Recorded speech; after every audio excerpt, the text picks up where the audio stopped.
Hello there everybody, Sam's Trains here and welcome back to the Railway. Today I'm looking at another Bachmann, Thomas & Friends character in N-Scale.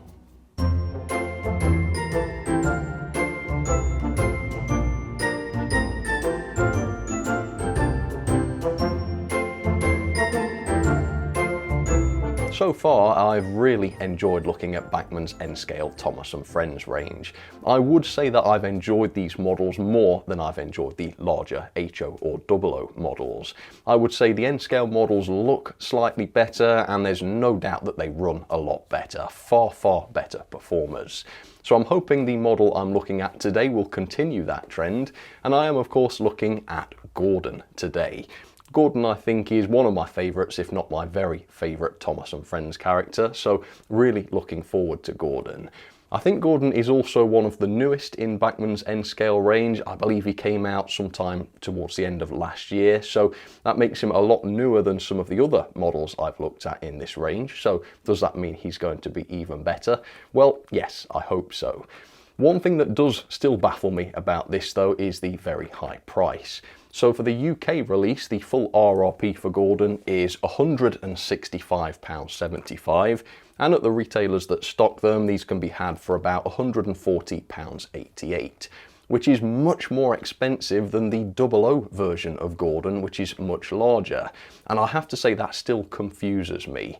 Now, in the past when I've said that, people have said, well, the N-Scale models are much fiddlier to assemble, so that's why they're more expensive. But no, I don't subscribe to that. I don't think that's the case.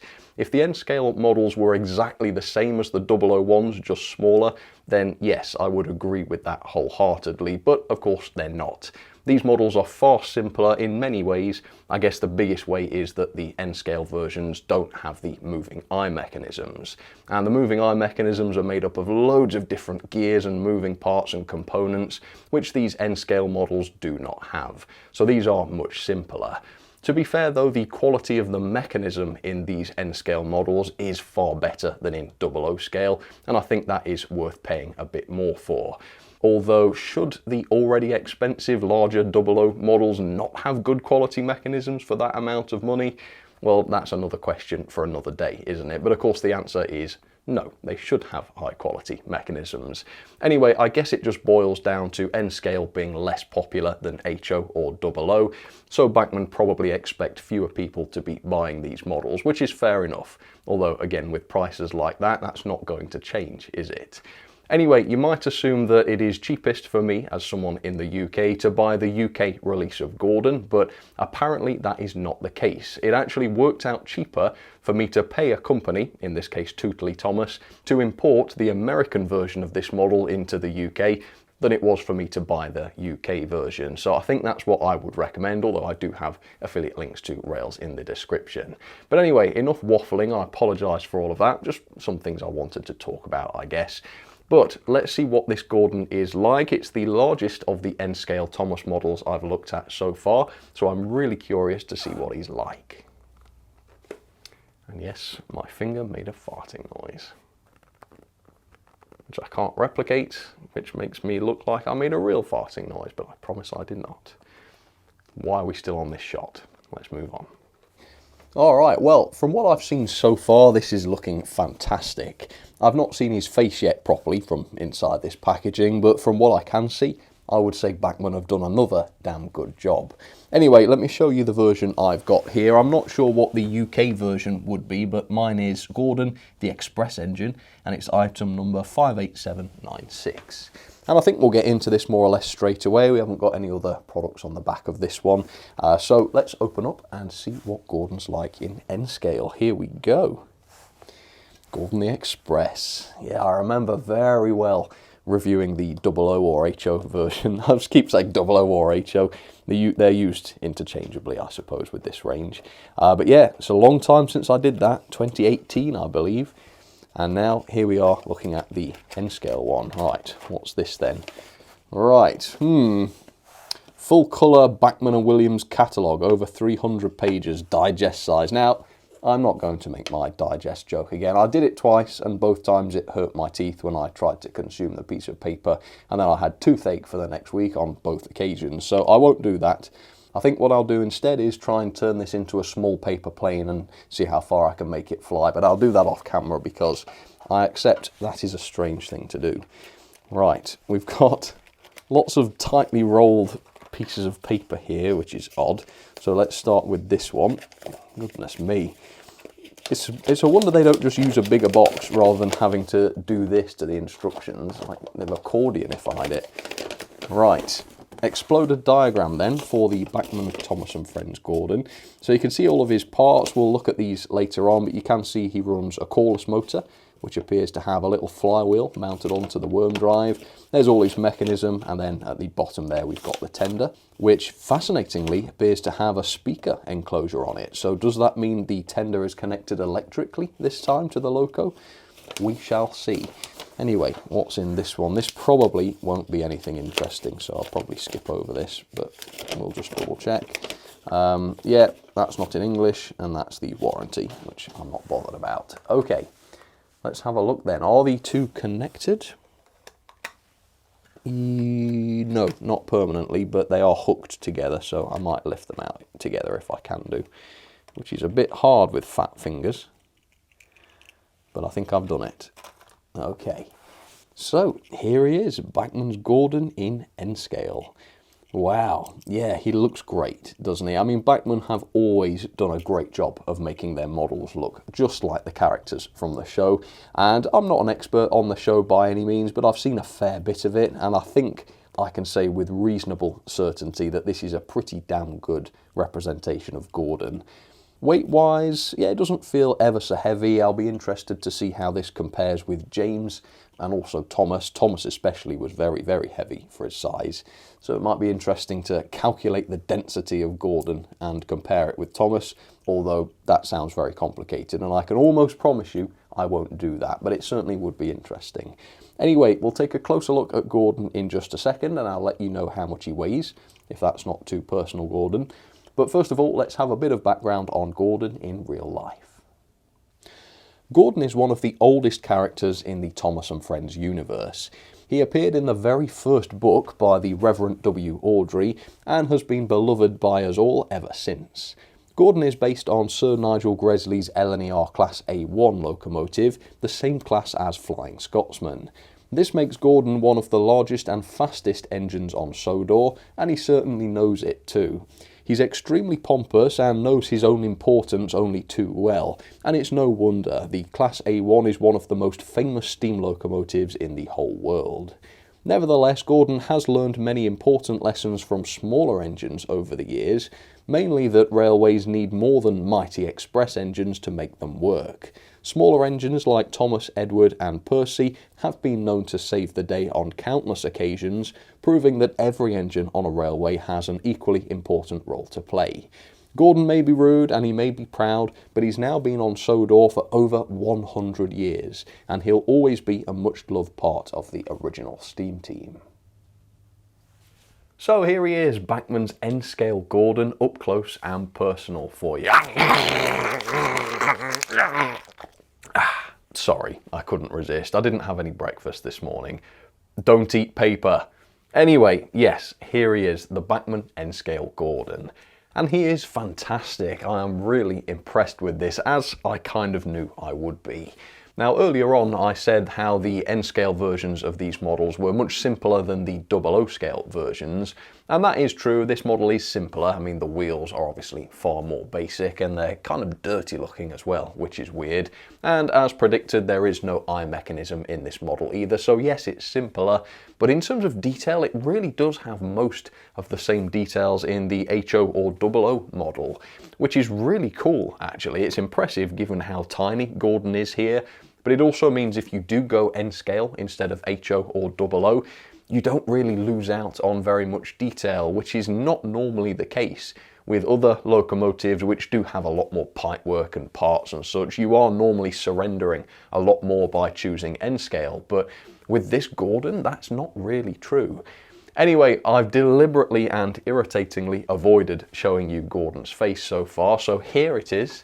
not compromised by any moving eye mechanism this time, and as such I would say this is a pretty good Gordon face. I'll leave this open to you. Comment down below on your thoughts on the face, because the faces on these models are always a hot topic.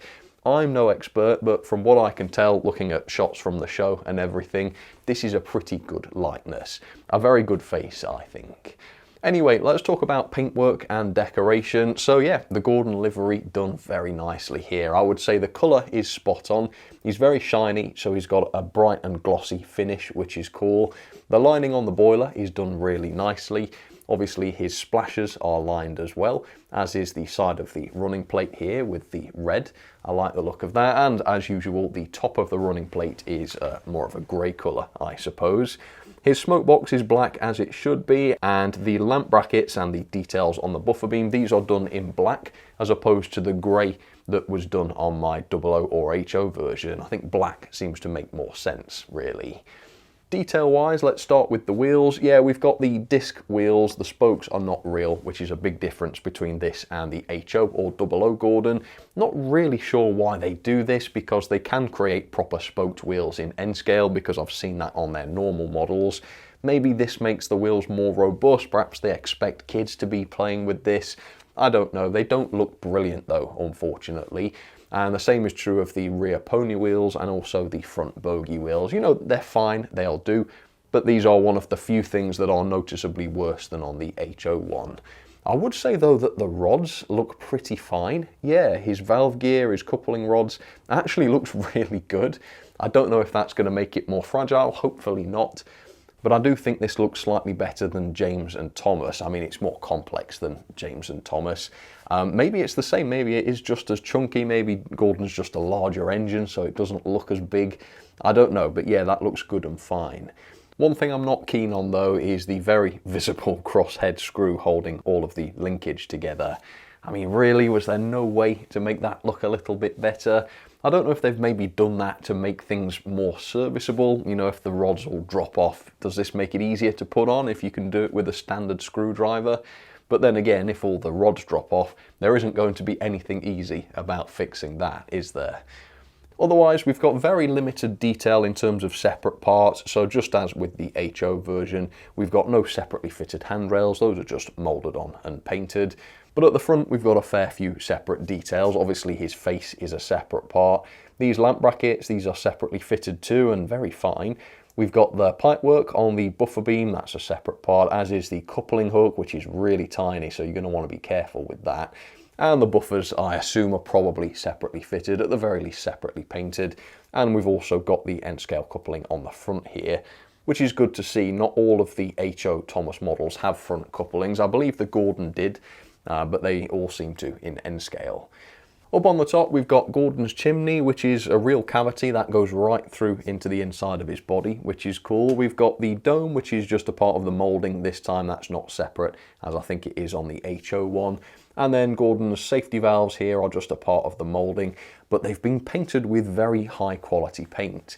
The finish on that is really good. It could almost be real metal. And then there's the whistle, which is separately fitted, but unfortunately it's wonky, as you can see, which is a shame, because that's very noticeable. And also the rest of the model is very high quality in the assembly. This does let it down a little bit though. Here's a cool thing, we have a real cab space inside Gordon. There's no detail here, which is a shame, but it does have a realistic space, so if you wanted to put some figures in there, you could do.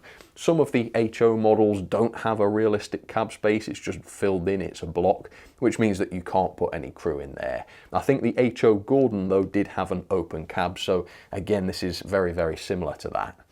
Anyway, looking at the tender, I did see on the instructions what looked like a speaker inside the tender, so I was hoping maybe this is going to have tender pickups, but no, the drawbar, as you can see, is just your basic drawbar. There's no electrical connection between the two.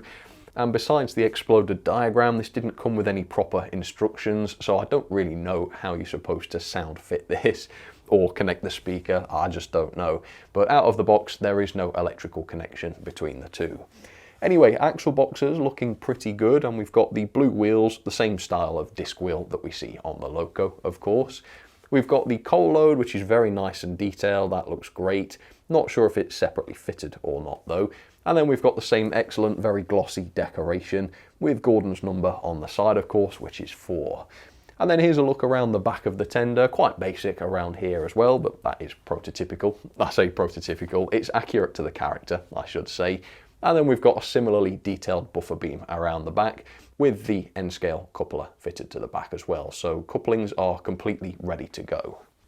So there you have it, that is Gordon. He looks fantastic, doesn't he? He really does. I'm not convinced that there's £140 worth of complexity here, but comparing the price of Gordon to the rest of the range at least, it does seem to be more or less in line. So yeah, he's no more or less shocking than some of the other characters on price, but it's hard to argue with the way he's been done. Excellently presented, no quality issues this time. I'm not really seeing any issues with the paintwork or the separate parts glued on. The wheels look a little bit foul for some reason. I don't know why they look dirty. But apart from that, yeah, he's really, really nicely done. So expensive, yes, but this is a quality item, which is really good to see. And if Gordon's like the other characters I've looked at in N-scale, then the mechanism is going to be quality as well. And that is something I'm really looking forward to seeing. So with that, let's get Gordon down onto the track. Let's give him a test. And also let's have a look inside and see if he does indeed have a good quality mechanism. So there is Gordon down onto the track, looking amazing, and I've already done the first performance test, and I'll show you that in just a second. And we're going to talk about the mechanism now, talk about what's inside Gordon as well as what's on the outside. The first thing I should mention though is that it is quite tricky to put Gordon onto the track, and it's worth keeping that in mind. Obviously, he's a lot different from Thomas in that he's got a tender, which likes to keep coming uncoupled, so that's tricky. He's also got a lot of extra wheels, which can be quite difficult to get onto the track. So I would say if you're thinking of buying this for a young person, keep in mind this aspect of the model could be quite frustrating to a youngster. In fact, even I've been struggling slightly getting all these sort of bogey and pony wheels on all at the same time, and you know, I'm quite used to doing this. So yeah, just something to keep in mind. Anyway, let's talk about the weight. So he is actually pretty weighty. He's heavier than James, as you would expect, and of course heavier than Thomas too. So he weighs in at 64 grams, loco and tender, and James was 37 grams. So he's certainly heavier than James, so the weight is good. I wouldn't say he's denser than Thomas. I think Thomas still has the most impressive weight of this bunch. But I think I would say the weight of Gordon is absolutely fine, even though his body is just made of plastic as far as I can tell. Anyway, let's jump into the mechanism. So the tender wheels do not have pickups on them, unfortunately. Not a huge surprise this, as James's tender didn't have pickups either, but that hasn't been upgraded for this model. It's still just the loco wheels that pick up power. You can't see the pickups from here. I'll have to show you those in a little while. Here's the drawbar between loco and tender. Yeah, this is partly why it's a bit tricky to put Gordon onto the track. It really likes to come uncoupled, this does. And also the little drawbar can swing all the way around, which makes it quite difficult to get at. So again, this is not for youngsters because it's going to be too frustrating. I suppose if you were to accompany them, you could put it on the track and deal with all this stuff, but it's worth keeping in mind. Anyway, here is the base keeper plate, which is held on with screws, and removing those screws allows the base keeper to come off entirely. And under here, we can see the same quality mechanism that we saw in Thomas and James. So proper separate bearings on the driving axles, that's really good to see. We've got just the center axle driven, and as you can see, it's driven by brass gears. Wow, such quality. We very, very rarely see brass gears, and yet James had brass gears, didn't he? Did Thomas? Can't remember about Thomas, but yeah, this is really, really good to see. And then if I pop one of the axles out, yep, you can see we've got wiper pickups touching the tops of the wheels here. So they're invisible, you can't really see them from outside the model, yet with a little bit of careful disassembly, you can get to these to clean them, which is good. But it is just the loco driving wheels that have pickups, so a few more pickups, at least on the tender, I think would have helped him out quite a lot. Anyway, body removal is reasonably simple as well. We've got one screw at the front, two screws at the back. They are all self-tapping screws though, and that goes for the tender too, which means instead of having proper separate threads for the screws to screw into, they're just kind of biting into plastic, which doesn't seem that great given how much this was. And sure enough, when I reassembled the model, some of the screws didn't tighten properly already, and that's just with a single careful disassembly. But anyway, the chassis is good quality. As you can see, there's lots of metal here, so it's good and weighty. But it is a basic chassis. There's no moving eyes on this one, no lighting or anything like that. Not that I miss the moving eyes, of course. And here's the quality motor. Yeah, an excellent motor this, based on the way it runs. As you can see, we do have a flywheel attached to the worm drive, so that's really good to see. Again, just like James and Thomas, really cool to see flywheels on models like this. No expense has been spared on the mechanism, except for the lack of DCC socket. Again, for a new release, I think this is kind of disappointing, especially given all the space inside Gordon. A DCC socket so that digital users could easily chip this model would have been really useful, but there is none.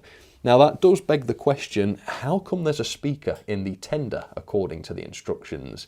If it's not DCC ready, what is the speaker doing there? So I decided to take the tender apart, and again we've got three screws, two at the back, one at the front, and that allows you to lift the tender body out.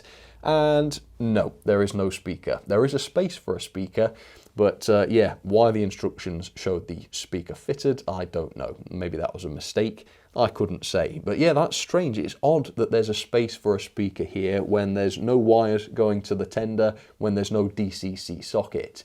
So that means if you wanted to chip this with sound, you've got a lot of work to do. And giving us a space for a speaker and nothing else is a bit like car manufacturers giving you space for a second engine, but then leaving it up to you as to how you fit it in. Yeah, it's not that useful, which tells me that this is not here for convenience. I think this might mean that Bachmann plans to produce a sound-fitted Gordon at some point with a factory-fitted decoder and speaker. That may be why the instructions showed a pre-fitted speaker. Well, we'll have to wait and see whether that happens. But I suppose if you wanted to do some serious surgery, yes, there is a space in the tender for a speaker if you really wanted one. Anyway, the back-to-back gauging came in between 7.3mm and 7.4 quite reliably, so doesn't seem to be anything wrong with the gauging. So yeah, a great quality mechanism. I wish the loco and tender were coupled together more permanently because it's a pain having to put the two together. And I also wish there was a few more pickups on the model because the way it is, it works fine for now, but obviously as time goes on, you're going to have to keep the loco drivers and pickups very, very clean. If it had some tender pickups, then that would assist with the picking up, and I think over time he would stay more reliable. But yeah, overall, really good quality mechanism. The basics are definitely there, and I think the mechanism is the one aspect of the model that is truly worth every penny of what it costs. But anyway, that's the mechanism. What about performance? Well, let me jump back in time and show you how that went. Okay, moment of truth then. So the Thomas and the James that I tried were absolutely brilliant on the track. Let's see whether Gordon is as good. Obviously, he's a much larger engine. Let's see how his performance compares. So, does he work? Let's see. A little bit of power. Yes, he does work. All right. And yeah, that valve gear looks great.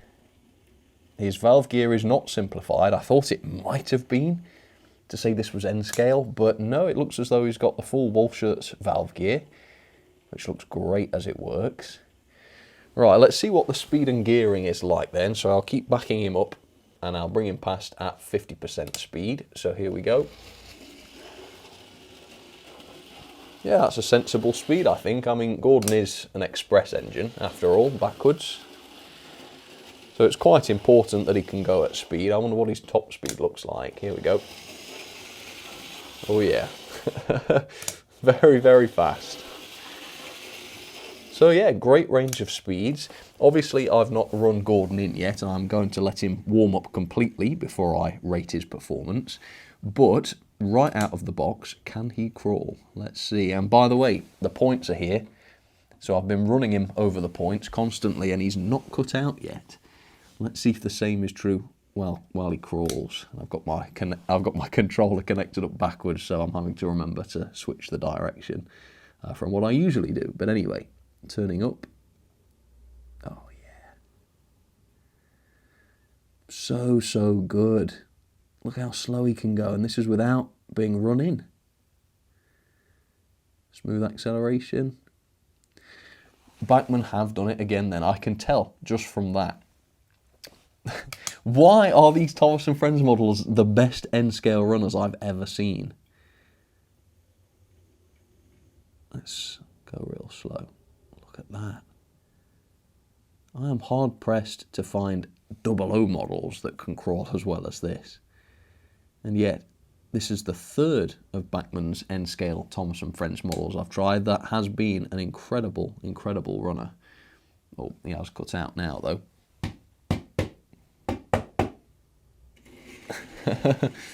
He properly went to sleep there, but again, he's not been running yet, so I will have to let him warm up before I draw any conclusions. Anyway though, yeah, that's just incredible. So good. Let's try a bit of a torque test. Has he got some power to him? Try and not dislodge the front bogey as I do this. Up to 50. Yeah, look at that. Loads and loads of power. Great. Right, are all the wheels still on? Yeah, I think they are. Right, so with that then, let's run him in and we'll see what he's like around the track. Here we go. All right, here he goes, off around the curves. Seems absolutely fine. I will try him on the points in just a second. That ought to be interesting. But yeah, as far as I can tell, the performance is just great. An absolutely brilliant runner. Better, I would say, than my 00 Gordon ever was. So yeah, tremendous. But we do need to try him on the points. The front bogey, the rear pony, none of these are sprung as far as I can tell. So are they stable enough to stay on the track over point work? Let's find out. Right, let me open these up then, and we'll just leave him going, see what happens. Wow, stayed on the track. What about in reverse? Again, 50%. Gordon, blimey. Can't say fairer than that. Faster. completely up. That was ironic. So it was the tender, because Gordon's still okay. So yeah, the tender came off at high speed in reverse, and not the first time. It just came off at the end there. So I would say on the whole, that's pretty darn good.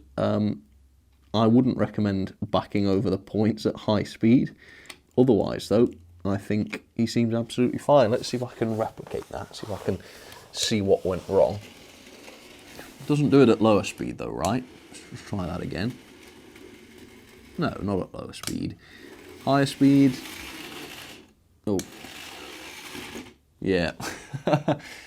So, I would say the stability on the points isn't quite as good as I thought it was when I first tried him on them. But at sensible speeds, he's absolutely fine. He seems to be absolutely fine on the points. I think, to be fair, many locos will derail at full speed over the points, so it's not an entirely fair test.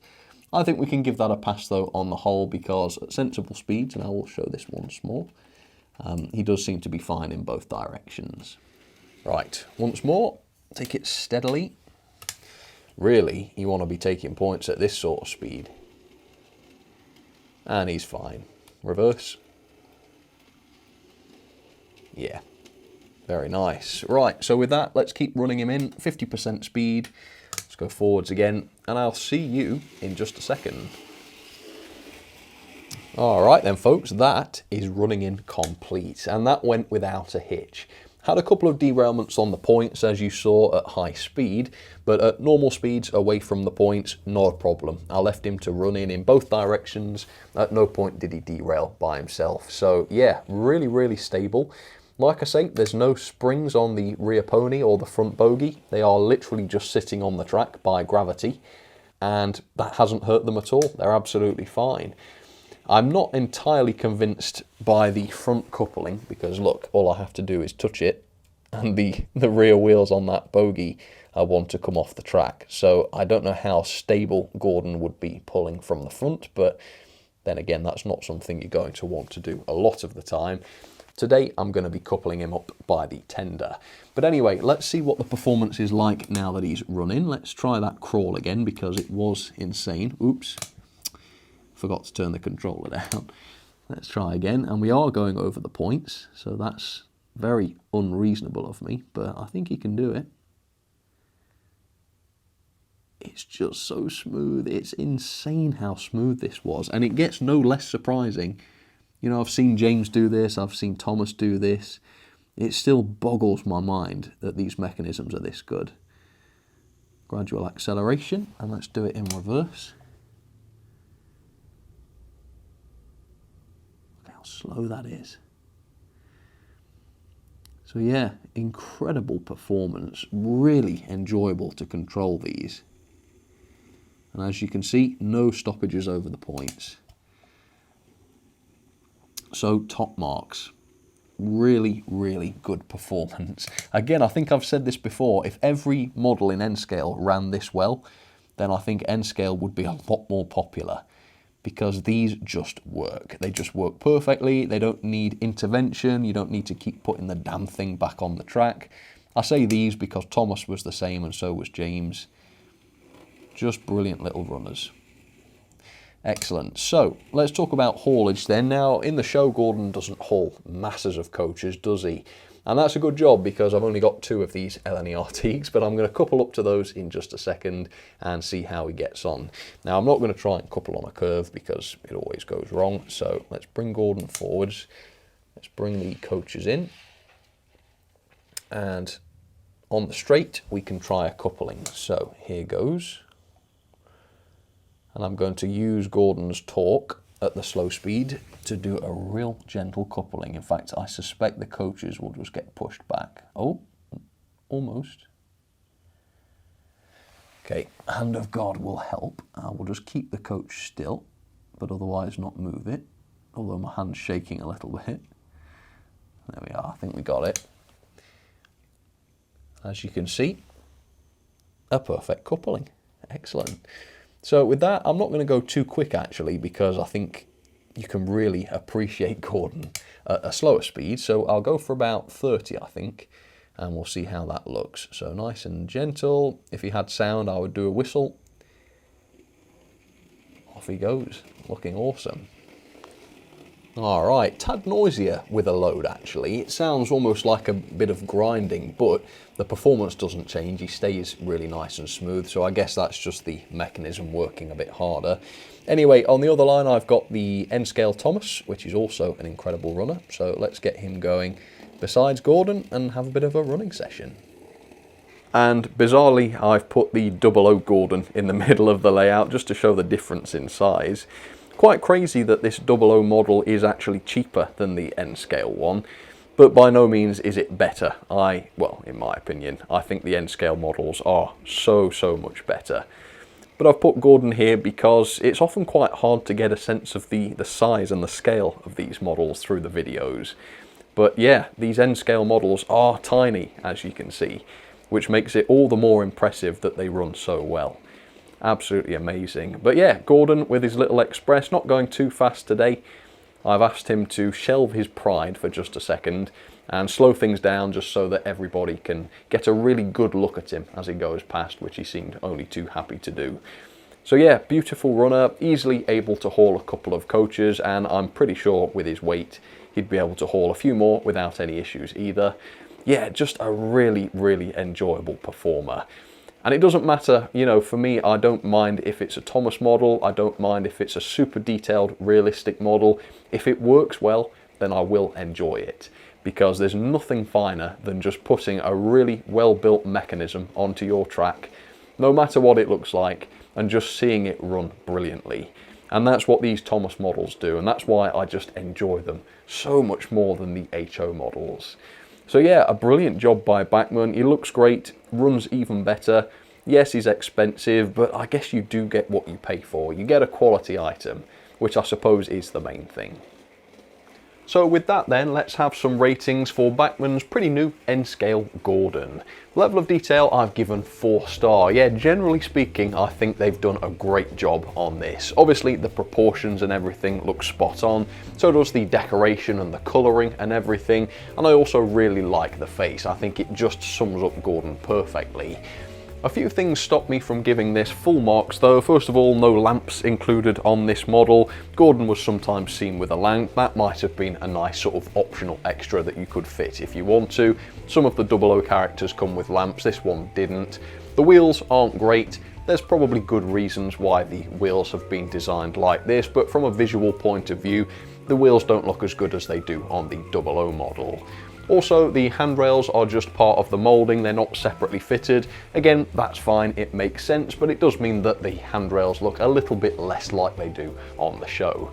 Otherwise though, on the whole, to say this is N-scale, he's been done excellently, and we've still got all of the lamp brackets and the detailed buffer beams as well. Very, very cool for the size of the thing. Performance though, I am not going to fault. He is a genuinely brilliant runner. Despite all the added complexity of the Woolshirt's valve gear, he still performs just as well as Thomas and James did, which means now we've got 3 for 3 N-scale Thomas characters that run absolutely faultlessly. Really, really impressive. The crawl is great, he's consistent around curves, and as long as you don't go too fast, he stays on the track over the points as well. Pulling power, unfortunately I don't have the tools to measure at such a scale with these tiny locos, but the torque test was excellent. There's plenty of torque in the mechanism. It's not an underpowered motor by any means. The mechanism generally is really good actually. There's a lot to praise here. The quality of the mechanism is top notch. So we've got proper bearings on the driving wheels, we've got brass gears by the looks of it, quality motor, even with a flywheel. Very, very good. On the downside though, we've got no tender pickups. That's a pity. That could have made him even more reliable even as the wheels start to get dirty, so that's a pity. There's also no DCC socket on board, and there would have been room for one. I think Bachmann do have some sort of plan to make this Gordon DCC or DCC sound fitted in the future because of that speaker housing in the tender, but at the moment he's analog only, unless of course you want to do the surgery to convert him to digital, which I think given the size of Gordon isn't strictly necessary. I reckon they could have, well I know for a fact, they could have fitted a DCC socket either into the loco or into the tender if they'd wanted to, and I think for the amount of money Bachmann are charging for this, they really should have done. And that brings us on to quality. Yeah, generally the quality is really good. The build quality is okay, though noticeably his body is mostly made of plastic, and with some of the 009 characters, a die-cast boiler was used. I think again for the amount of money, a bit more metal on board would have made this even better. It would have made it feel less like a toy, more like a quality model, which again at this price I think it needs to. We've also got the wonky whistle. Obviously your mileage may vary on that one, but yeah, that was the one part that I really noticed on here wasn't fitted properly. Again, at this sort of price, you'd expect perfection, wouldn't you? But yeah, generally not a bad quality model, and I certainly can't fault the quality of the mechanism. Okay, value for money then. So this is, I think, the weakest area of the model because yes, it's been done really well, but I don't look at this and think, yes, this is worth £165. That's the full RRP. In the UK, if you want to get this from a retailer, it's about £140. Again, that's pretty much in line with a super detailed Pacific in N-scale. In fact, I've bought N-scale Pacifics which were cheaper than this. And yes, Bachmann will have to pay licensing fees to use these characters, and that's fine, but at the end of the day, when a customer pays £140 for a model, they should get a model that's worth £140 or thereabouts. Not quite convinced that this is. So I gave James 2-star on value. This is about £20 more expensive than James, but I think that £20 does make sense. It's a larger model, it's got the complex Woolshirt's valve gear, which James didn't have, so yeah, I can see why this is £20 more than James. So I don't think the value's any worse than on James really, so again, I've given it 2-star. Overall then, that is 7.15 out of 10, or a grade of E. That isn't to say I don't recommend this model. I think the Gordon model's great. It is just that this is very, very expensive, and I don't think it's quite up to the same standard as more serious models, even though it's priced as a more serious model would be, so food for thought. Anyway, we're starting a new logbook for N-scale locos in 2025 where Gordon currently is alone. But I do have plenty more N-scale locos to review this year, and I'm sure more will be brought out along the way. Some of them Thomas, some of them not. If there's anything else you'd like to see me review, please do drop a comment with some suggestions and I'll see what I can do. Anyway folks, that will just about do it for this review of Bachmann's N-scale Gordon. Well, I can say quite honestly that this is up to the same standard as the other locos that I've looked at in this range from Bachmann. I've only done Thomas, James and Gordon so far, but they've all been excellent. They've all been produced to the same high standard, and noticeably their performance is all absolutely incredible. Very, very good performing locos these. That is the biggest difference for me between this range and the 00 or HO range. If you like your performance, these are definitely the way to go, provided you can afford them, I suppose. But anyway, yeah, let me know what you think about this. Have you got the Bachmann Gordon? If so, how did you get on with that? Also, have you tried some of the other N-scale characters? Which ones are particularly good? Which ones would you like me to look at next? If you've got any thoughts at all on that, again, I'd appreciate your comments on that. But for now, thank you so much for watching. If you'd like to check out Gordon, I have affiliate links down in the description. But for now, you take care of yourselves, have a lovely week, and I'll see you again very, very soon for another video. All right, cheers everybody, you take care.